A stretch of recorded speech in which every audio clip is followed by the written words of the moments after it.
Hay algunos que tildan el libro de Eclesiastés como un libro fatalista. Si hay una conclusión que llega el escritor de Eclesiastés, es que es todo vano debajo del sol. Nada tiene sentido. Hagas lo que hagas, nunca vas a poder encontrar la verdadera sabiduría. Sin lugar a dudas, el escritor del libro de Eclesiastés es el mismo Salomón.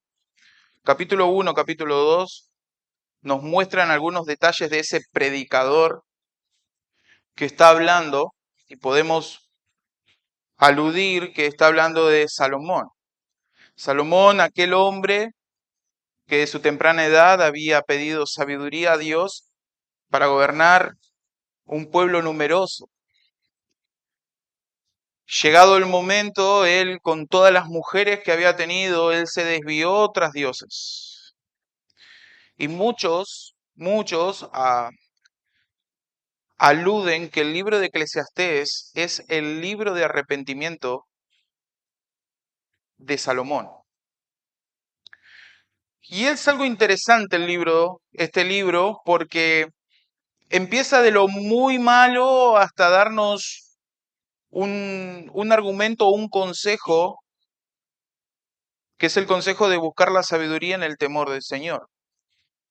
A lo largo de Eclesiastés, nosotros podemos ver cómo el predicador va buscando de muchas maneras el sentido de la vida debajo del sol. Y esa frase, debajo del sol, la vamos a notar en el libro muchas veces, y la idea es utilizarlo en la cosmovisión o en la visión humana, sin tener en cuenta a Dios.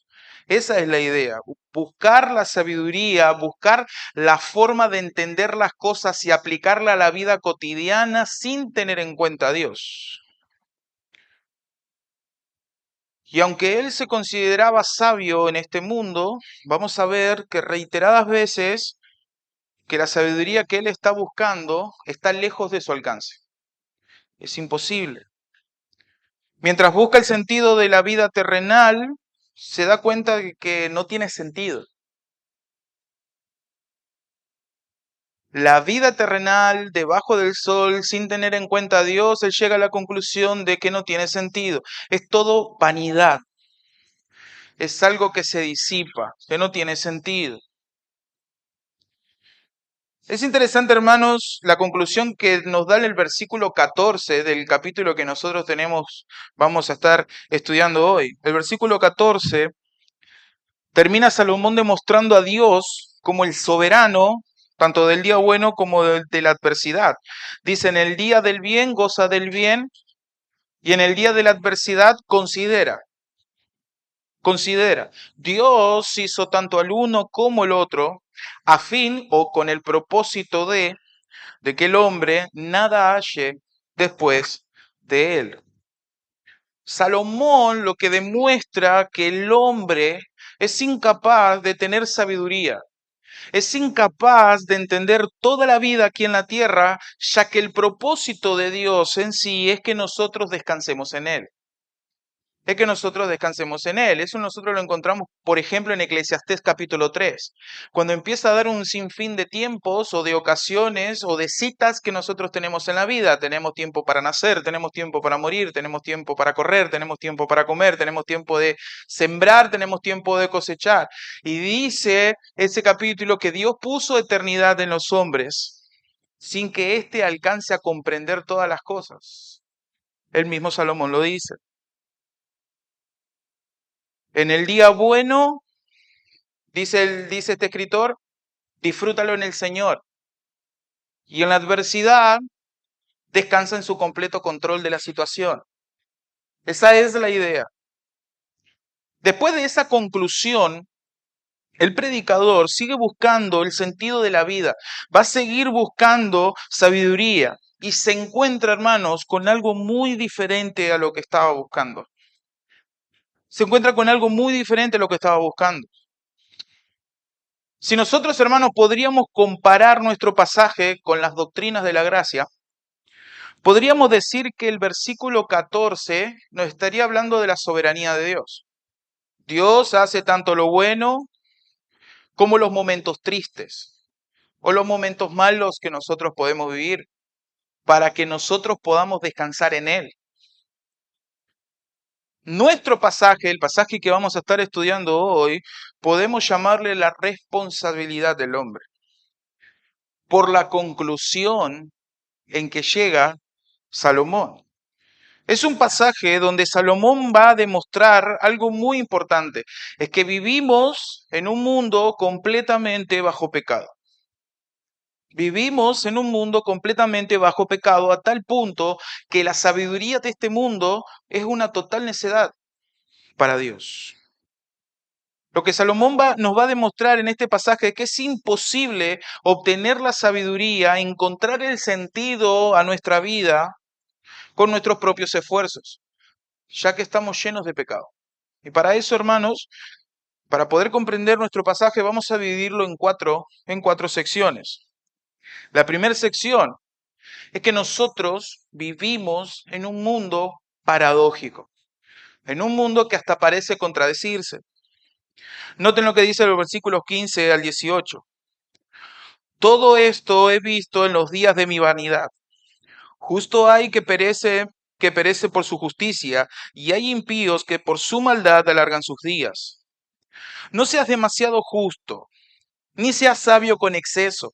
¿Por qué habrás de destruirte? No hagas mucho mal, ni seas insensato, ¿por qué habrás de morir antes de tu tiempo?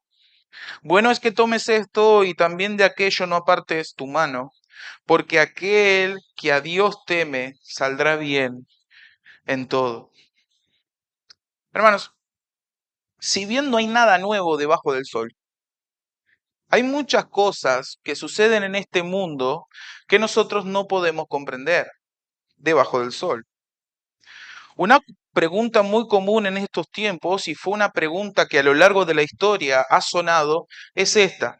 Si Dios es bueno, si Dios es bueno, ¿por qué hay tanta maldad en el mundo? Si Dios es justo, ¿por qué los malos parecen vivir mejor que los buenos? Si Dios tiene todo bajo control, ¿por qué las personas buenas parecen sufrir más que los malos? Salomón no es ajeno a esa pregunta y se percata de ese asunto. Él no es ajeno a esto. Y hermanos, es interesante que aún la Biblia no hace la vista gorda a este punto. No lo deja pasar por alto. Grandes hombres de Dios han visto lo mismo. Un claro ejemplo de lo que estoy diciendo es Asaf, el famoso Salmo 73. Este músico va a poner en tela de juicio aún su pureza al ver la prosperidad de los impíos. Él en cierta forma está anonadado y hasta casi enojado con Dios. Pues, ¿cómo puede ser que yo he limpiado mi vida, he purificado mi vida y resulta que los impíos viven mejor que yo? Llega a decir, en vano he limpiado mis vestiduras. Está más que claro, hermanos, que Asaf está viendo a los malos con una visión terrenal, porque su visión cambia, dice, cuando entra al templo y ve el fin de ellos. En el versículo 17 del Salmo 73 entiende que Dios es soberano y que a su tiempo Dios iba a castigar al malo. Hermanos, nosotros vivimos en un mundo que hay personas que sirven al Señor fielmente y mueren a corta edad. Y hay genocidas que disfrutan de una longevidad fuerte y saludable. ¿Cómo puede ser? Y esto para nosotros es algo que no tiene explicación debajo del sol. Porque nosotros, hermanos, estamos adoctrinados bajo un principio. El principio llamado el principio de la retribución. Es algo que nosotros lo tenemos ya dentro nuestro. El que hace lo bueno, le debería ir bien.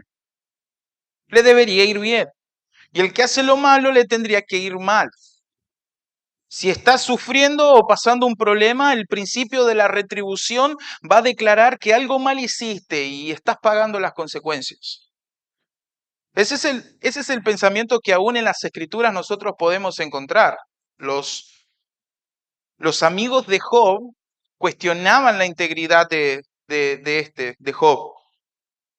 A tal punto que en cierta forma, parafraseando las cosas que decían los amigos de Job, era como que resulta que no eras tan justo como aparentabas. Por eso te está pasando todo esto. Sin duda algún pecado debe tener, porque con todas las cosas que te pasaron es imposible que vos seas justo. Y este principio, hermanos, está en la mente de las personas en este mundo. Si sos bueno, te tiene que ir bien. Si soy malo, me va a ir mal. Pero adivinen qué, muchas veces en este mundo no encontramos eso.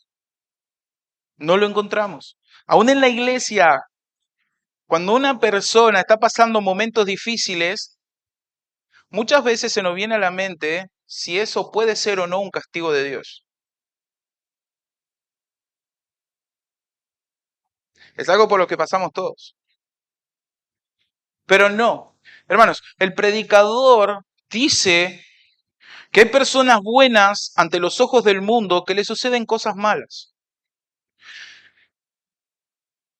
Y lo que el escritor va a observar no es solamente esa paradoja, sino que también va a observar las reacciones de las personas ante esa realidad. ¿Qué es lo que encontramos en los versículos 16 al 18? En los versículos 16 al 18 lo que va a hacer es ante a esas respuestas del mundo por esa paradoja que está viviendo, de que hay malos que le suceden cosas buenas y a los buenos le están sucediendo cosas malas, él lo que va a hacer es dar consejo, rechazando esas actitudes del mundo. Versículo 16. Dice, no seas demasiado justo, ni seas sabio con exceso, porque habrás de destruirte.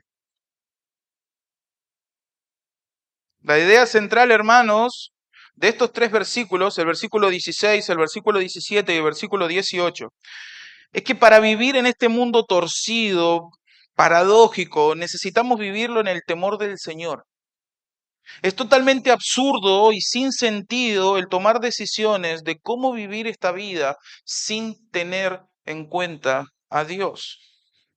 El versículo 16 no dice, no seas demasiado justo, ni seas sabio con exceso.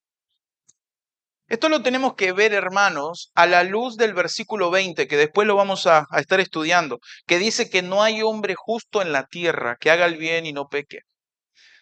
Por ende, hermano, lo que está hablando aquí el escritor o el predicador es ese escrupuloso ritualismo que tienen algunas personas. Lo que da a entender Salomón aquí es que no necesitas ser súper sabio bajo los ojos del mundo, no te dará el sentido de la vida. Uno de los claros ejemplos de este meticuloso ritualismo eran los mismos fariseos. Los fariseos se creían súper sabios, se creían súper santos. Era una personas que agarraban la ley y detallaban todo y trataban de cumplir todo a rajatabla, a tal punto que el Señor los tiene que reprender, los tiene que reprender porque dice, ustedes cuelan el mosquito, dice, y se tragan el camello. Hasta ese punto. Ellos estaban tan metidos dentro de lo meticuloso de la ley para poder cumplirlo, que se habían olvidado de la misericordia, se habían olvidado de la piedad, se habían olvidado del servicio y del amor para con los demás. Salomón dice, no seas esa clase de sabio. Dice, ¿por qué te vas a autodestruir? ¿Por qué te vas a autodestruir? La palabra destruir da la idea de desolación, algo que está devastado. Muchas personas que son muy cuidadosas en la manera de andar terminan contrayendo enfermedades debido al estrés, otras se vuelven locas, muchos terminan viviendo una vida solitaria, una vida triste, una vida muy triste. Salomón dice, no te autodestruyas tratando de ser sabio y tratando de cumplir a rajatabla por tus propios esfuerzos todos los mandamientos. No seas sabio con exceso. No busques en la sabiduría en sí, en esta sabiduría del mundo, el cumplir todo a rajatabla para que te vaya bien. Es más, te va a ir mal, te va a ir mal. Te vas a empezar a alejar de la sociedad. Está muy de moda el estrés. Te vas a autodestruir. Pero en el versículo 17 nos muestra otra clase de persona. Dice, no hagas mucho mal, ni seas insensato. ¿Por qué habrás de morir antes de tu tiempo? Hay otra clase de personas que ante esta paradoja de la vida solamente dejan que sus corazones malvados guíen sus acciones. Si esto es lo que pasa en el mundo, entonces que sea lo que Dios quiera. La famosa frase. Yo voy a hacer lo que mi corazón imponga. Hoy muchos en la actualidad viven de esa forma y tratan de evadir la realidad de este mundo esperando el fin de semana para los jóvenes, yéndose a otras realidades, al alcohol, al sexo, a las drogas, para salir de la realidad, dar rienda suelta a sus deseos. Y Salomón dice, no hagas mucho mal ni seas insensato, ¿por qué habrás de morir antes de tu tiempo? Toda cosa que nosotros hagamos fuera del temor del Señor trae consecuencias. Trae consecuencias. Eso nosotros lo podemos ver en las relaciones sexuales ilícitas. El mismo Romanos capítulo 1 nos va a demostrar que esa clase de pecado traen aparejado un juicio inminente. Un juicio inminente. Diferentes enfermedades, no solamente de transmisión sexual, sino todo lo que viene aparejado con las drogas, con el alcohol, con el cigarrillo. Dice, ¿por qué vas a morir antes de tu tiempo? Y noten lo que dice el versículo 18. Bueno es que tomes esto y también de aquello no apartes tu mano, porque aquel que a Dios teme saldrá bien en todo. Qué versículo raro. Qué versículo raro, porque tranquilamente podríamos decir que encontramos un yin-yang bíblico. Pero en realidad, en el original, lo que está diciendo es un consejo muy sabio. Y el consejo es, no te vayas a los dos extremos. No te vayas a los dos extremos, sino que teme a Dios. Esa es la idea. ¿Cuál es la idea? ¿Cuál es la idea del escritor? ¿Cuál es la idea de Salomón? Que la persona no se vaya a ninguno de los dos extremos, que se aísle ante las diferentes dificultades o problemas que hay en el mundo, que no se aísle, que tampoco dé riendas sueltas a su corazón, sino que dice el versículo 18, que aquel que a Dios teme saldrá bien en todo. Este escritor lo está encaminando hacia el temor de Dios. Si hay algo interesante en el libro de Eclesiastés, es que cuando parece todo negro, empieza a haber luces del consejo sabio. Y eso lo vamos a ver desde el capítulo 7, vemos en el capítulo 8, versículo 12, de nuevo que aparece el temor a Dios. Y el capítulo 2, acuérdate de tu Creador en los días de tu juventud. Y él lo que dice es, ante esta paradoja de la vida, al único que le va a ir bien en todo es al que teme a Dios.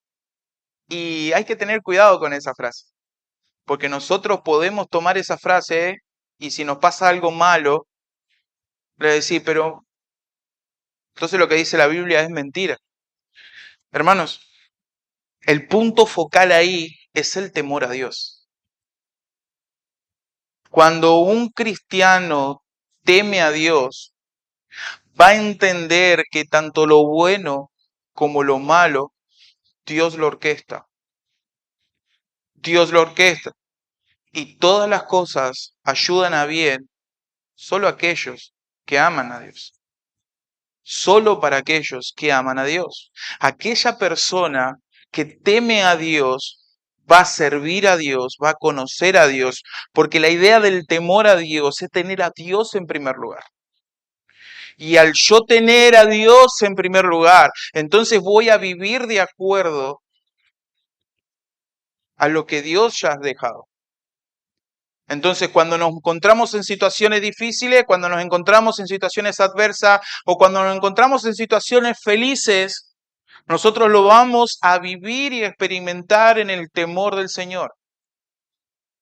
No vamos a festejar con exceso, tampoco nos vamos a enojar o frustrar con exceso, sino que vamos a descansar en el Señor. Vamos a encontrar en el Señor esa paz y vamos a encontrar en el Señor esa guía respecto a las cosas que están sucediendo. Pero es interesante que Salomón sigue con la búsqueda, sigue con la búsqueda y hace una declaración objetiva y rotunda. Y esto me lleva a nuestra segunda sección, el gran problema de este mundo. No solamente la paradoja de este mundo, sino el gran problema de este mundo. Versículo 19 al 22. Dice, la sabiduría fortalece al sabio más que 10 poderosos que hay en una ciudad.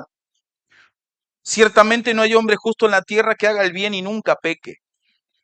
Tampoco apliques tu corazón a todas las cosas que se hablan, para que no oigas a tu siervo cuando dice mal de ti, porque tu corazón sabe que tú también dijiste mal de otros muchas veces. Qué manera rara de escribir. Qué manera rara. Ahora, hermanos, cuando está hablando acá el versículo 19 de la sabiduría, está hablando de esa capacidad de poder entender las cosas y no solamente de poder entenderlas, sino que también tener la capacidad de poder aplicar lo que has entendido, de poder aplicar a la vida cotidiana lo que has aprendido. Ahora, si nosotros tenemos ese concepto en mente respecto a la sabiduría, nos estamos dando cuenta que hay un grave problema. ¿Por qué? Porque las actitudes en el mundo, las acciones en el mundo nos están demostrando que no hay sabiduría por la paradoja que hay, por la maldad y por el pecado. Y ese es el punto en que quiere llegar el escritor en este pasaje. Si nosotros seguimos la declaración del predicador en el versículo 15, llegamos a una sección en este pasaje donde Salomón va a mostrar el gran problema de por qué el mundo está pata para arriba, por qué el mundo está torcido, por qué vivimos en un mundo paradójico.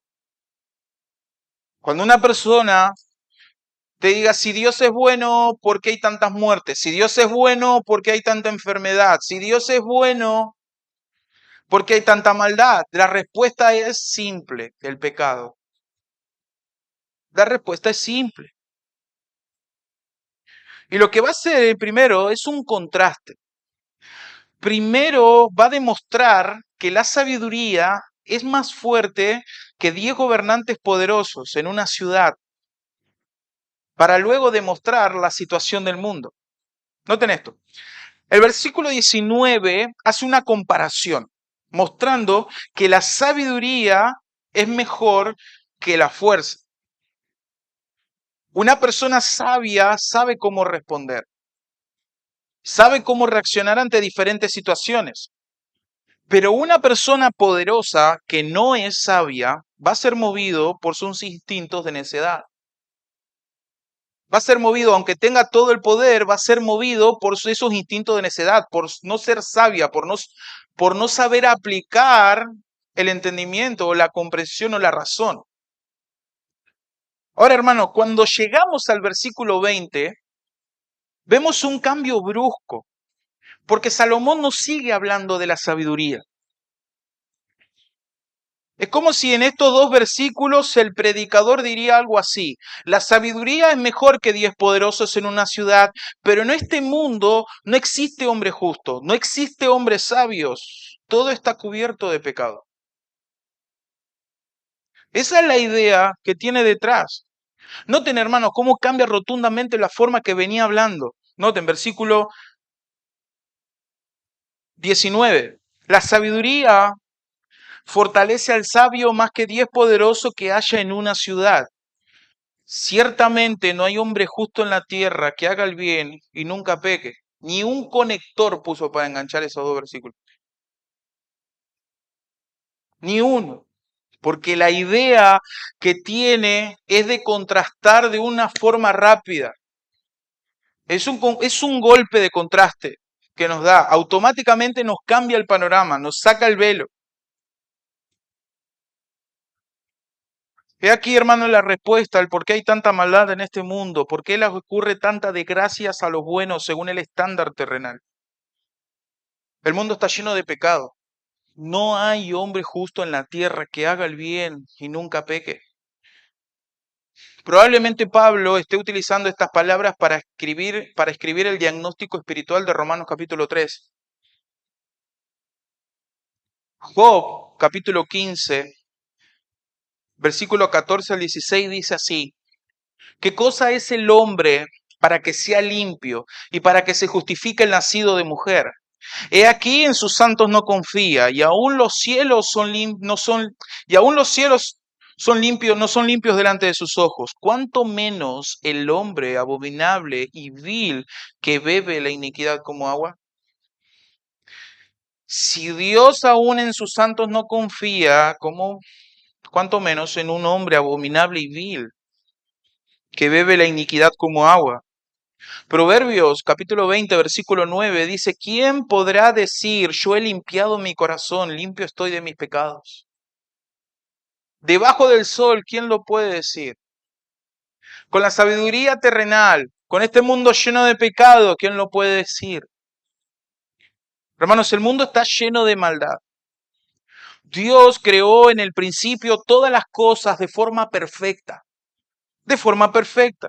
Pero el hombre se desvió tratando de adquirir de manera ilícita una sabiduría terrenal lejos de Dios. El hombre quiso ser como Dios. Quiso ser como Dios. Por ende, ante ese pecado de rebeldía, de desobediencia, Dios maldijo toda la tierra. Hermanos, si el mundo está como está, es por el pecado del ser humano. Es por el pecado del ser humano. Y para que podamos entender esto, Salomón nos va a dar un claro ejemplo. ¿Quieren saber si el mundo está lleno de pecado? Salomón dice, les dejo un ejemplo, la lengua. La lengua. Versículo 21. Tampoco apliques tu corazón a todas las cosas que se hablan, para que no oigas a tu siervo cuando dice mal de ti, porque tu corazón sabe que tú también dijiste mal otras muchas veces. Lo que el escritor dice aquí es, no prestes atención a las cosas que se hablan, para que no te ponga mal tu corazón cuando hablan mal de ti, porque tú también sabes que has hablado mal de tu prójimo. ¿Cuál es la idea del escritor? Que todos somos culpables de pecar con la lengua. ¿Quieres saber si el mundo está lleno de maldad? Te dejo un ejemplo. Todos hemos pecado con la lengua. Alguien una vez dijo que si nosotros pudiéramos escuchar todo lo que dicen todas las personas, no quedarían dos amigos juntos.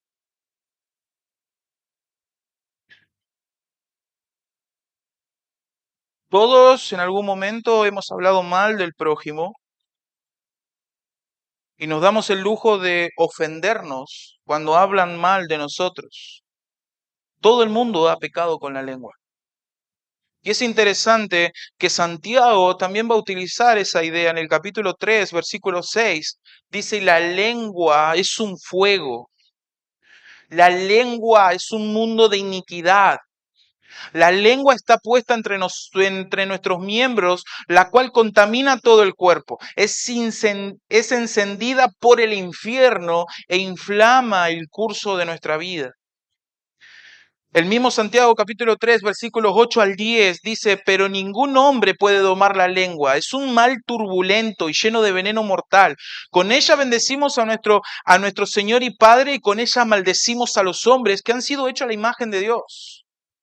De la misma boca proceden bendición y proceden maldición. De hermanos míos, dice Santiago, esto no debe ser así. Esto no debe ser así. Nosotros tenemos esa capacidad diabólica de venir a este lugar y cantar y alabar a nuestro Señor, pero tenemos la misma capacidad de ofender a una persona. Tenemos la misma capacidad. Y eso lo podemos ver más aún en un mundo alejado de Dios, en donde todos, no sé si les ha pasado y me pasa en mi trabajo, escuchar diciendo, no, yo sí lo tengo que decir, lo digo. Y toman esa idea de madurez, como dicen los hombres, macho alfa. Yo si tengo algo lo voy a decir. Según las escrituras, eso no es madurez, eso es insensatez, eso es necedad, eso es terquedad, eso es pecado, eso es una manifestación directa de orgullo. Es el pecado. Y todos, en muchas veces, en muchas ocasiones, hemos pecado con la lengua. Decir algo fuera, o decir algo que parecería correcto, pero en un tono no apropiado. Hemos ofendido personas, hemos murmurado con nuestros labios. No solamente ofender a una persona directa, muchas veces pecamos de murmurar. Y la idea que está dejando acá el escritor es que todos somos pecadores. Todos somos pecadores. Ya todos estamos cortados por la misma masa del pecado. Somos todos iguales. Y esto me lleva a mi tercera sesión. Versículos 23 y 24. Dice, todas estas cosas probé con sabiduría diciendo, seré sabio. Pero la sabiduría se alejó de mí. Lejos está lo que fue y lo muy profundo, ¿quién lo hallará? La tercera sesión es que nos muestra la incapacidad humana de obtener sabiduría divina. No solamente vemos el gran problema de este mundo, no solamente que vemos que en este mundo vivimos en un mundo paradójico, en un mundo que muchas veces no pasan las cosas como deberían, según nuestros ojos. No solamente vemos el gran problema de este mundo, que es el pecado, sino que también vemos que por el pecado, el ser humano tiene una incapacidad para obtener la sabiduría divina. El hombre es incapaz de obtener la sabiduría divina. Noten, hermano, cómo Salomón, siendo sabio entre los hombres, quiere ser más sabio. Siendo sabio entre los hombres, quiere ser más sabio. Dios, en Primera Reyes, capítulo 3, le otorga sabiduría porque él quería conocer. Por qué él quería ser más sabio? Porque él quería conocer todos los misterios de este mundo. Y es lo que se impuso a indagar y lo que se puso a estudiar. Dice, todas estas cosas probé con sabiduría, diciendo, seré sabio, pero la sabiduría se alejó de mí. Lejos está lo que fue y lo muy profundo, ¿quién lo hallará? La idea es que el predicador investigó, pensó, con la idea de ser más sabio, pero se dio cuenta que no se puede obtener sabiduría verdadera por medios humanos. No se puede. Varias veces en este libro Salomón llega a esta conclusión. Varias veces. Eclesiastés capítulo 3 versículo 11 dice, todo lo hizo hermoso en su tiempo y ha puesto eternidad en el corazón de ellos sin que alcance el hombre a entender la obra que ha hecho Dios desde el principio hasta el fin. Todo el hombre tiene dentro un alma y tiene el entendimiento de saber que hay algo más detrás de todo esto. Por eso para las escrituras no hay ateo. Hay necios. Hay necios que dicen que no hay Dios. Pero para las escrituras no hay ateos, porque todos, Dios ha puesto eternidad en el corazón del hombre. Por eso muchos en el mundo tienen miedo a hablar respecto a la muerte o lo que va a pasar después de la muerte y lo único que hacen es enfocarse en la vida de la hora ya, del disfrutar el día. Eclesiastés capítulo 8, versículo 17 dice, y he visto todas las obras de Dios, que el hombre no puede alcanzar la obra que debajo del sol se hace. Por mucho que trabaje el hombre buscándola, no la hallará. Aunque diga el sabio que la conoce, no por eso podría alcanzarla. Un comentarista dijo, el hecho de que una persona diga que es lo suficientemente sabia, está demostrando que en realidad es suficientemente necia.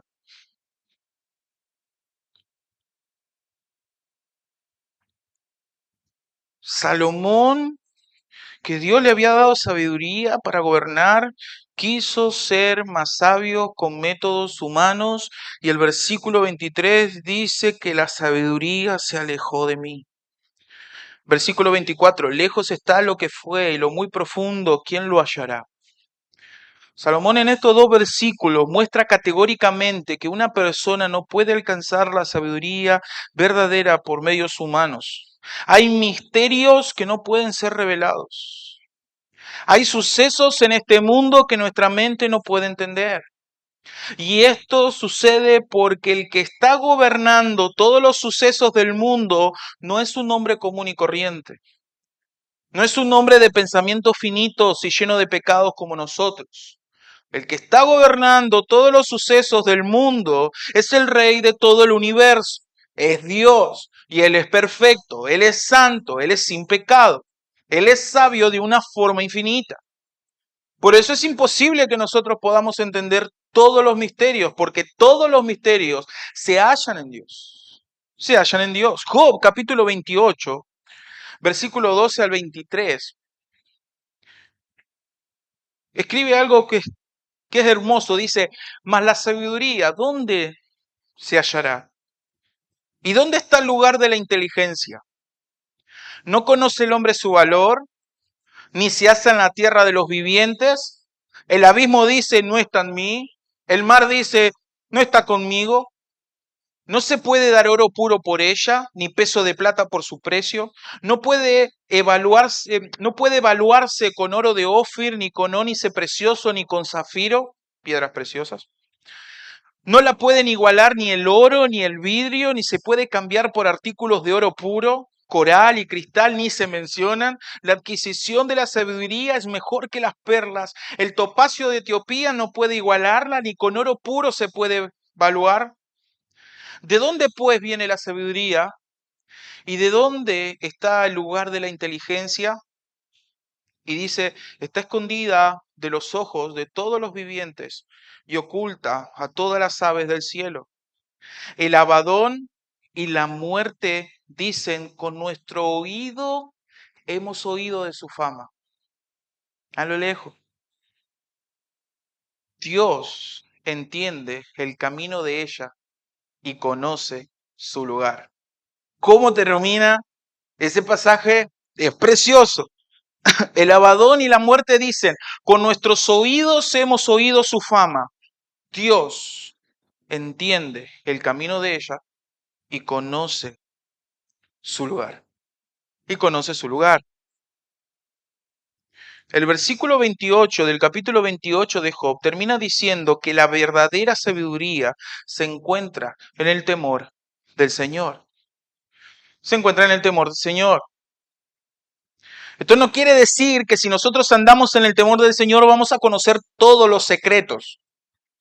Una persona que anda en el temor del Señor reconoce la sabiduría de Dios, reconoce la soberanía de Dios y aunque no entienda muchas cosas que le sucede, va a descansar en aquel a quien teme porque lo conoce. Pero Salomón, aunque termina el versículo 24 de una forma pésima, mostrando la incapacidad del ser humano de ser verdaderamente sabio por sus medios, él sigue investigando. Él no se da por vencido y busca el sentido de la vida debajo del sol. Y esto nos lleva a nuestra última sesión. Y le puse por título, el peor hallazgo. El peor hallazgo. Versículo 25. Me volví y fijé mi corazón para saber y examinar e inquirir la sabiduría y la razón y para conocer la maldad de la insensatez y el desvarío del error. Y he hallado más amarga que la muerte a la mujer cuyo corazón es lazos y redes y sus manos ligaduras. El que agrada a Dios escapará de ella, mas el pecador quedará en ella preso. Y aquí que esto he hallado, dice el predicador, pesando las cosas una por una para hallar la razón. Lo que aún busca mi alma y no lo encuentra. Un hombre entre mil he hallado, pero mujer entre todas estas nunca hallé. He aquí, solamente esto he hallado, que Dios hizo al hombre recto, pero ellos buscaron muchas perversiones. Hermanos, teniendo siempre en mente que vivimos en un mundo torcido, en un mundo lleno de pecado, en un mundo que es incapaz de encontrar la sabiduría divina, el versículo 25 de lo que estuvimos leyendo explica que Él dirige nuevamente su corazón para examinar e inquirir sabiduría, teniendo en mente, siendo plenamente consciente que la insensatez es maldad y la necesidad es una locura. Esa es la idea del versículo 25. No sé si les ha pasado a ustedes que han perdido algo y van a buscarlo, no sé, a la alacena, ven, revuelven toda la alacena y no lo encuentran, van a buscar a otro lado y vuelven de nuevo a la alacena para ver si habían buscado bien. Esa es la idea que hay detrás de esto. Él busca y se encuentra con esa noticia y, bueno, voy a buscar de nuevo porque probablemente hay algo que no busqué. En algún punto yo no lo encontré. Lo que haya en el versículo 26 no es que lo encontró en sus últimos días de vida o cuando ya era grande, sino que lo usa como ejemplo para demostrar que el mundo sin Dios es completamente una necedad. Él volvió a buscar en este mundo lleno de maldad, en este mundo paradójico, viendo qué, qué bueno encontrar, o cómo yo puedo obtener sabiduría en este mundo lleno de maldad. Y dice el versículo 26, he hallado más amarga que la muerte a la mujer cuyo corazón es lazos y redes y sus manos ligaduras. El que agrada a Dios escapará de ella, mas el pecador quedará en ella preso. Aquí Salomón habla de cierta clase de mujer, pero no lo hace para atacar a las mujeres. Pobre Salomón, no es misógino, sino para demostrar que el ser humano es incapaz de ser justo y sabio por sus méritos y que solo Dios puede justificar al pecador. Solo Dios puede justificar al pecador.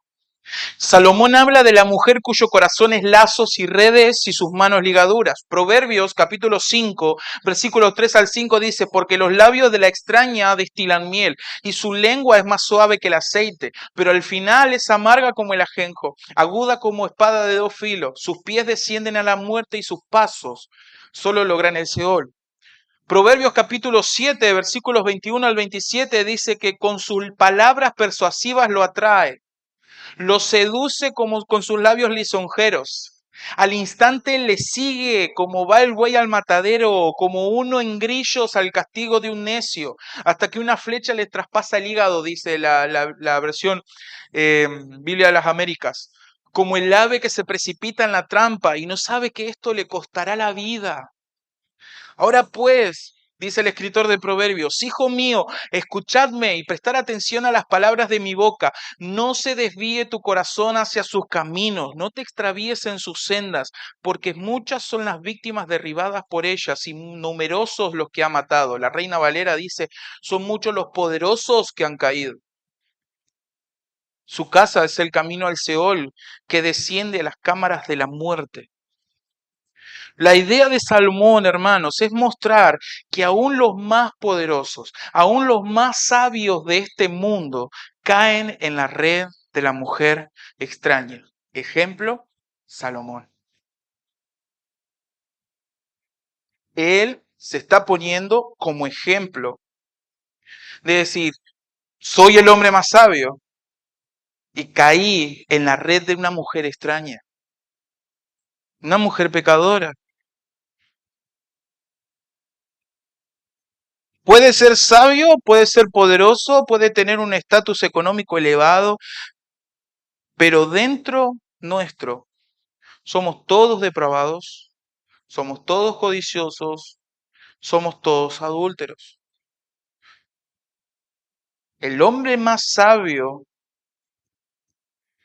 cayó en el pecado sexual, Salomón. El hombre más valiente, David, que tenía el corazón conforme al corazón de Dios. El hombre más fuerte, Salomón, Sansón. Sansón también cayó ante una mujer extraña. No porque seas poderoso, no porque seas sabio, no porque tengas riquezas, eso implica que vas a estar alejado de la depravación que hay en cada uno de nuestros corazones. Pero de nuevo, hermanos, en el versículo 26, nos muestra que el que agrada a Dios, nuevamente el temor del Señor, nuevamente el temor del Señor, el que agrada a Dios escapará de ella. El que teme a Dios, el que teme a Dios escapará de ella. Ahora, hermanos, versículo 27 al 28, versículo 27, 28 y 29 va a cerrar con una conclusión. Dice aquí que esto he hallado, dice el predicador, pesando las cosas una por una para hallar la razón. De nuevo, lo que el escritor está diciendo ahí es que les asegura que la conclusión que está llegando es algo de un estudio meticuloso de él. Él como que no dejó nada librado al azar y lo que él va a decir es algo que él lo buscó. No es que se le ocurrió, sino que lo buscó. Y dice, pesando las cosas una por una para hallar la razón, lo que aún busca mi alma y no lo encuentra. Un hombre entre mil he hallado, pero mujeres entre todas estas nunca hallé. He aquí, solamente esto he hallado, que Dios hizo al hombre recto, pero ellos buscaron muchas perversiones. Parecería que Salomón la tiene con las mujeres. Y la realidad es que no. En cierta forma el problema de Salomón fue Salomón mismo. Él quiso tener 1000 mujeres y esas mujeres lo llevaron a él a desviar su corazón. A desviar su corazón. Dice Primera Reyes, capítulo 11, pero el rey Salomón, además de la hija de Faraón, amó a muchas mujeres extranjeras, moabitas, amonitas, edomitas, sidonias e hititas, de las naciones acerca de las cuales el Señor había dicho a los hijos de Israel, no os uniréis a ella, ni ellas se unirán a vosotros, porque ciertamente desviará vuestro corazón tras sus dioses. Pero Salomón se apegó a ellas con amor. Y tuvo 700 mujeres que eran princesas y 300 concubinas, y sus mujeres desviaron su corazón. Pues sucedió que cuando Salomón era ya viejo, sus mujeres desviaron su corazón tras otros dioses, y su corazón no estuvo dedicado por entero al Señor su Dios, como había estado el corazón de David su padre. Porque Salomón siguió a Astoret, diosa de los sidonios, a Milcom, dios abominable de los amonitas. Salomón hizo lo malo ante los ojos del Señor y no siguió plenamente al Señor como le había seguido su padre David. Entonces Salomón edificó un altar alto a Quemos, ídolo abominable de Moab, en el monte que está frente a Jerusalén, y a Moloc, ídolo abominable de los hijos de Amón. ¡Qué triste final! ¡Qué triste final! Por dejar de lado el temor a Dios. ¿Y a dónde vemos aquí que dejó de lado el temor a Dios? Porque el Señor le había dicho que no se tenía que unir con esas personas, pero Salomón se apegó a ellas con amor. y desvió su corazón, no dedicando por entero al Señor su Dios, como había estado el corazón de David su padre, sino que fabricó templos para adorar a otros dioses paganos. Ahora, hermanos, es interesante porque en las Escrituras nos muestran una realidad,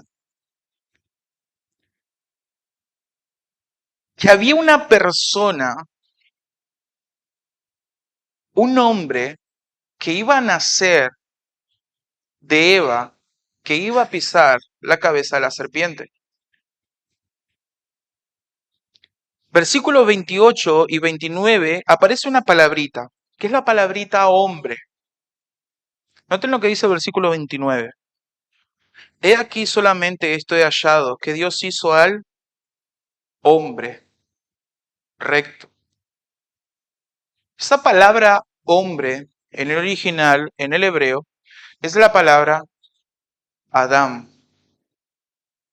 Adam. Y esto en cierta forma me tiene que llevar directamente a Génesis capítulo 1, versículo 26 al 27, donde Dios dice hagamos al hombre a nuestra imagen, conforme a nuestra semejanza. Y el versículo 29 dice, aquí solamente esto he hallado, que Dios hizo al hombre recto, pero ellos buscaron muchas perversiones. Ellos buscaron muchas perversiones. Adán y Eva, noten esto, que dice que Dios hizo al hombre recto, pero ellos, ¿notan eso? Dios hizo al hombre recto, pero ellos buscaron muchas perversiones. Dios hace a Adán y a Eva en un estado perfecto, con aras de perfección, en un contexto santo, en un contexto de comunión. Pero cuando el enemigo le presentó la oferta de que solamente comiendo del fruto iban a ser iguales a Dios, conociendo el bien y el mal, una sabiduría ilegítima para ellos, desde ese entonces el mundo quedó bajo maldición. Desde ese entonces el mundo quedó bajo maldición. Por eso dice, hizo Dios al hombre recto, lo había hecho justo, con una comunión perfecta con Dios, pero ellos buscaron muchas perversiones. Desde ahí entonces nosotros encontramos una degradación en el mundo progresiva hasta llegar a Génesis capítulo 6, que dice que todo era un completo desastre, a tal punto que Dios tiene que castigar a este mundo con agua. Lo tiene que destruir con agua. Pero en el capítulo 3, nos muestra a Dios prometiendo una persona. Prometiendo una persona que iba a nacer de la descendencia de Eva, que iba a pisar la cabeza de la serpiente, que iba a destruir al enemigo. Entonces, comenzando desde Génesis, ¿cuál es la idea de la Biblia? Es saber quién es esa persona. ¿Quién es esa persona? Nos encontramos con Abraham. Decimos, bueno, es Abraham. No, Abraham era mentiroso. Muchas veces mintió. Pero fue el padre de la fe. Dios le promete a Abraham que de su descendencia iban a ser benditas todas las familias de la tierra. Es interesante que el Nuevo Testamento utiliza esa palabra que de su descendencia, hablando de una persona. Entonces nosotros llegamos a Abraham y decimos, bueno, Abraham no es, pero vamos bien, porque vamos por la línea de Abraham. Nos encontramos con Isaac, no es. Nos encontramos con Jacob, mucho menos. Era el engañador, era, era un farsante. Y seguimos buscando dentro del pueblo de Israel, es José. No es José, es Judá. No, pero de la descendencia de Judá iba a venir uno que era un león. Ok, tenemos otro más. Tenemos otra pista para ver quién es esa persona. Llegamos a David, un hombre conforme al corazón de Dios. Y realmente este es, tiene que ser este. Resulta que tenía el corazón conforme al corazón de Dios, pero pecó y su reino no fue igual. Muere David, llega Salomón, un pequeño joven, y el Señor le dice, ¿qué quieres? Y yo te lo voy a dar. Y él le pide sabiduría para gobernar a un pueblo numeroso. Decir, wow, este es. Tiene que ser este. Hay paz, no tienen guerra, un crecimiento exponencial, terrible el crecimiento del pueblo de Israel. Tiene que ser esto. Pero, desvió su corazón tras el pecado. Y empezamos a ver a través de la historia de la iglesia, de la historia del Antiguo Testamento, que se levantan diferentes personas. Después se levanta Josías, se levanta Ezequías, y no son. Pero sí los profetas empezaron a hablar de una persona que iba a restaurar las cosas, que iba a ser el siervo sufriente y que él iba a demostrar los misterios de Dios. Hasta llegar al punto de que nosotros llegamos a Malaquías y no sabemos de quién está hablando, pero sí nos da pistas, sí nos da pistas. Hasta que llegamos a Mateo capítulo 1. Esta es la genealogía de Jesucristo, hijo de David, hijo de Abraham. Y es ahí donde nosotros entendimos, de esto es que hablaba el Antiguo Testamento. Uno de la descendencia de Abraham, que iba a ser bendita toda la familia de la tierra. Una persona de la dinastía de David, que iba a ser el rey eterno. El hombre, el hijo del hombre que se iba a presentar ante el anciano de días de Daniel. Era Cristo. Primera Corintios nos muestra esa realidad. La única persona recta, la sabiduría encarnada de Dios es nuestro Señor Jesucristo. Primera Corintios, capítulo 1.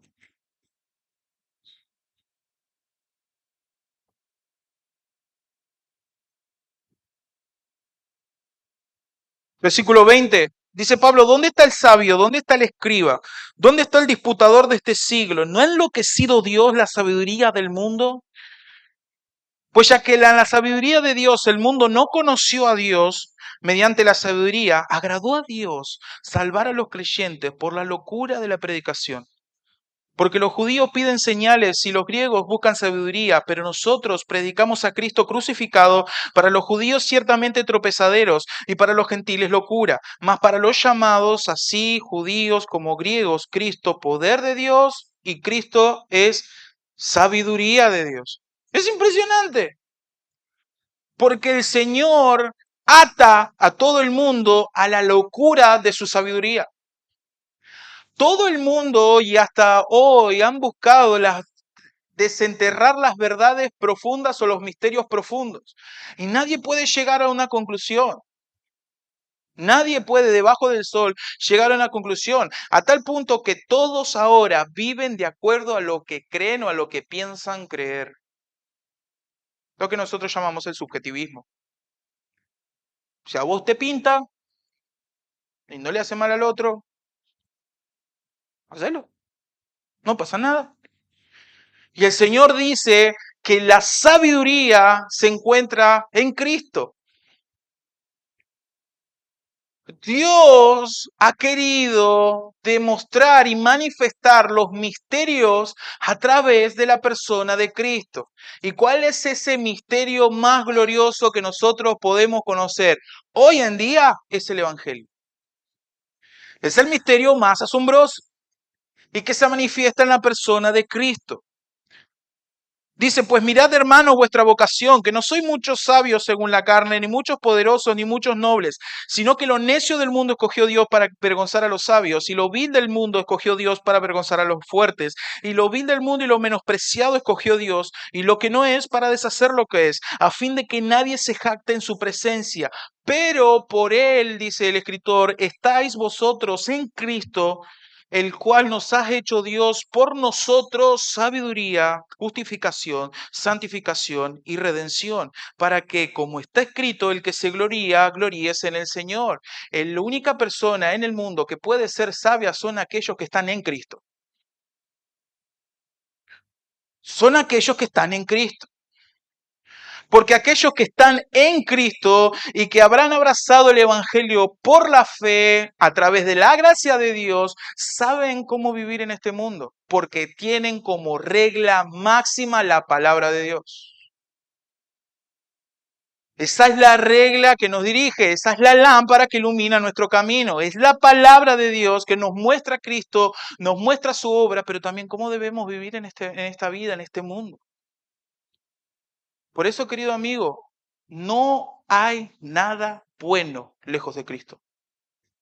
No hay nada bueno fuera de Cristo. Cristo es sabiduría de Dios, justificación, santificación, glorificación y redención. Somos, porque estamos en Cristo, que podemos crecer espiritualmente, que podemos conocer a Dios. Porque Él es nuestro camino, Él es nuestra verdad, Él es nuestra vida, Él es nuestro abogado, Él es nuestro sumo sacerdote, Él es nuestro rey, es nuestro hermano, es nuestro coheredero. Él nos conoce, Él sabe por lo que pasamos. La única forma y lo único que nosotros debemos hacer como cristianos es aferrarse a Él. En esto conocemos que somos hijos de Dios, dice Juan en 1 Juan capítulo 2, versículo 3, en que guardamos sus mandamientos. ¿En qué guardamos sus mandamientos? Cristo es la sabiduría de Dios y Dios ha determinado que su Hijo, que es la sabiduría, se encarne y que a través de su vida todas aquellas personas que creen en ese Evangelio tengan vida eterna y se quite esa venda de necedad, de pecado, de corrupción, para que puedan empezar a ver las cosas no por debajo del sol, sino con la luz de Dios que emana a través de la vida de Cristo por medio de las Escrituras. Esa es la gran verdad. Eclesiastés, hermanos, nos prepara para la verdadera sabiduría. Para la verdadera sabiduría. Porque es imposible por nuestros propios méritos poder temer al Señor o agradar a Dios con todo el pecado que nosotros tenemos. Necesitamos a una persona que sea Dios y que tenga esa sabiduría perfecta. Y esa persona es Cristo, nuestro amado y glorioso Señor Jesucristo. Ahora, hermanos, ¿esto qué tiene que ver con nosotros? Hermanos, tiene mucho que ver. Tiene mucho que ver. Porque nosotros gozamos de un privilegio que muchos otros no gozan. Es de poder tener la sabiduría de Dios cada día en nuestras vidas. Y nosotros vamos a pecar de necios si no investigamos en las Escrituras la vida de Cristo, las enseñanzas que nos deja. Pecamos de insensatos y de necios si ese conocimiento que nosotros tenemos de las Escrituras no lo aplicamos a la vida cotidiana. En esto conocemos que somos hijos de Dios, que guardamos sus mandamientos, en que amamos al prójimo. Primera Juan es una carta que nos muestra eso. Hermanos, es un enorme privilegio que nosotros podamos tener a la sabiduría de Dios en papel, a lo que Dios quiso que nosotros conociéramos de Él, preparando nuestros corazones y nuestras vidas para estar un día frente a aquel que por toda la eternidad no vamos a llegar a comprenderlo, pero que sí vamos a ir comprendiendo un poco más, que es nuestro Señor Jesucristo. Ese día cuando ya no haya pecado, cuando no haya ya temor, cuando no haya ya clamor, que todas esas cosas hayan pasado. Vamos a poder tener ese conocimiento y vamos a poder aplicarlo de una forma libre y poderosa, porque el Espíritu Santo va a obrar a través de nosotros de una forma inimaginable, porque vamos a ser santos, vamos a ser a la imagen de Cristo. Esa es la gran verdad. Este mundo se está yendo al infierno tras sus propios pensamientos. Y nosotros tenemos la sabiduría de Dios encarnada. ¿Qué hacemos que no lo estamos mostrando a los demás? Muchas veces no la aplicamos y muchas veces no la predicamos. Si hay algo que entendí en el libro de historia que tuvimos leyendo para el seminario, es que el Evangelio se propagó no por Pablo, no por Pedro. El Evangelio se propagó en el zapatero, en el hojalatero, en aquellas personas de negocio que predicaban el Evangelio. A tal punto que los griegos decían, estos piensan que tienen sabiduría. La sabiduría de Dios se propagó por medio de esas personas, como tú y como yo, como cada uno de nosotros. Cada día nosotros tenemos esa oportunidad de poder mostrar la verdadera sabiduría y dejar que el Señor obre. Hermanos, ese es el reto para cada uno de nosotros. Ese es el reto para cada uno de nosotros. Para aquellas personas que están aquí, que todavía no tienen un encuentro personal con Cristo. Como lo he dicho antes, fuera de Cristo no vas a encontrar nada. Si tú quieres vivir la vida de acuerdo a tu perspectiva, realmente te va a ir bastante mal. Probablemente no en este mundo, pero sí en lo eterno. Aquellas personas que no creen en la sabiduría encarnada que es Cristo, recibirán como pago el castigo eterno, la condenación eterna, la prisión perpetua, dice las Escrituras, el infierno. Por eso esa sabiduría encarnada se humanó y murió en la cruz y resucitó, para que tengas la oportunidad de, por medio del arrepentimiento y fe, abrazar esa sabiduría. Una sabiduría amorosa, una sabiduría que justifica. No por mis méritos, sino por los méritos de aquel que murió.